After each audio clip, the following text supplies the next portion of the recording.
Cześć, z tej strony Krzysiek, witam na kanale Mąż przy garach.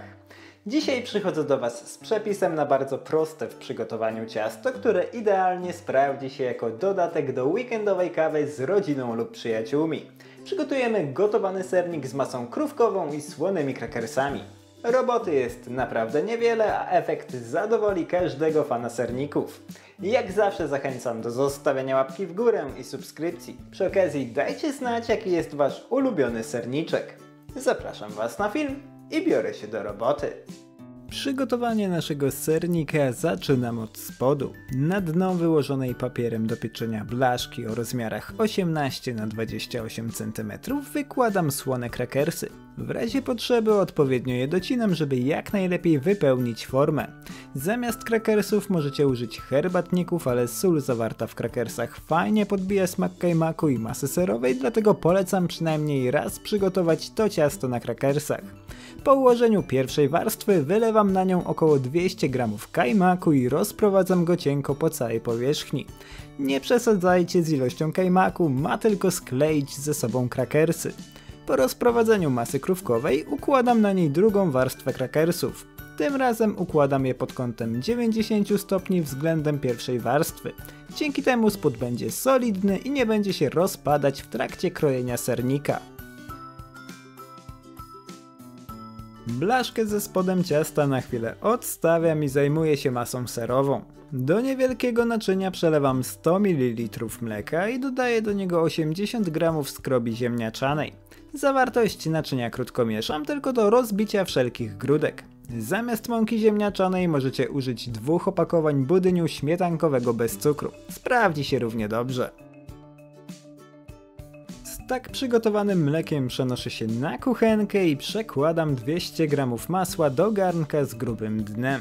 Tłuszcz rozpuszczam na średnio niskim ogniu, a następnie dodaję do niego 100 g cukru pudru. Zawartość garnka mieszam do całkowitego rozpuszczenia cukru w maśle, dodaję kilogram trzykrotnie zmielonego pełnotłustego sera i mieszam za pomocą drewnianej łyżki do całkowitego połączenia się składników. Jeśli chcecie przygotować sernik jeszcze szybciej, możecie użyć twarogu sernikowego z wiaderka, zadziała tak samo dobrze. Na początku ser i masło mogą sprawiać wrażenie, jakby nie chciały się połączyć, ale w miarę mieszania całość powinna utworzyć jednolitą, w miarę płynną masę. Kiedy to nastąpi, zmniejszam grzanie pod garnkiem na niskie, dodaję do niego 2 solidne łyżeczki pasty waniliowej i krótko mieszam. Jeśli używacie budyniu zamiast skrobi, możecie użyć 1 łyżeczki lub całkowicie pominąć wanilię. Po wmieszaniu pasty dodaję do sera 4 duże jajka i energicznie mieszam masę serową do całkowitego połączenia. Powoli podgrzewam ją przez kilka minut, stale mieszając, aż całość odrobinę zgęstnieje i nabierze temperatury. Uważajcie, żeby na tym etapie nie zagotować masy, bo skończycie z jajecznicą i cała praca pójdzie na marne. Kiedy masa serowa lekko zgęstnieje, dodaję do niej mleko z mąką, zwiększam ogień na średnio niski i gotuję do uzyskania gęstej konsystencji. U mnie tak orientacyjnie zajęło to około 5 minut. Nie przerywajcie mieszania w trakcie gotowania masy, żeby uniknąć przypalenia. Po osiągnięciu odpowiedniej konsystencji możecie pozwolić całości lekko zabulgotać i to tyle. Masa serowa gotowa. Z tak przygotowanym nadzieniem serowym wracam do ułożonego wcześniej spodu. Na krakersy wykładam mniej więcej połowę sera i rozprowadzam go równą warstwą po całej powierzchni za pomocą silikonowej szpatułki. Dzięki temu, że skleiliśmy krakersy kajmakiem, nie powinniście mieć problemu z ich przesuwaniem i wypływaniem. Na ser wykładam kolejną, tym razem pojedynczą warstwę krakersów. Tak jak poprzednio staram się nimi całkowicie wypełnić powierzchnię w taki sposób, żeby wyraźnie odcięły od siebie warstwy sera. Krakersy przykrywam drugą połową gorącej masy serowej i wyrównuję, tym razem już najlepiej jak tylko się da, żeby osiągnąć jak najpiękniejszy wierzch ciasta.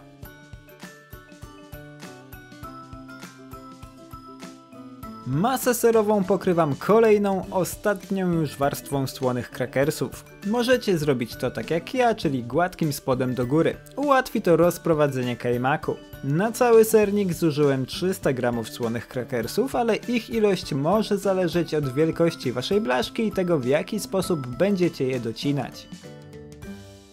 Krakersy pokrywam resztą masy krówkowej. Na całe ciasto użyłem 400 g masy, bo do takich puszek mam dostęp. Możecie zużyć całą klasyczną puszkę kajmaku. Sernik wyjdzie po prostu trochę słodszy, ale dalej pyszny. W takim wypadku rozdzielcie kajmak równo lub użyjcie go więcej na wierzchu ciasta. Na końcu posypuję wszystko 100 g grubo posiekanych orzechów włoskich i odkładam do lodówki na całą noc do zestalenia masy serowej i zmięknięcia krakersów. Następnego dnia pozostaje mi już tylko wyjąć ciasto z blaszki, kroić w kawałki i serwować do popołudniowej kawy. Sernik wychodzi tak delikatny, że po prostu rozpływa się w ustach. Ser jest lekko waniliowy, a kajmak słodziutki i tworzy z krakersami praktycznie bezwysiłkowy słony karmel. Dodatkowego smaczku dodają orzechy, które przyjemnie chrupią pod zębami i przełamują gładką konsystencję całości. Uwierzcie mi, że ciężko jest się powstrzymać przed nałożeniem sobie kolejnego kawałka. Dajcie znać, czy przepis wam się spodobał. Życzę wam smacznego i do zobaczenia w kolejnym filmie. Cześć!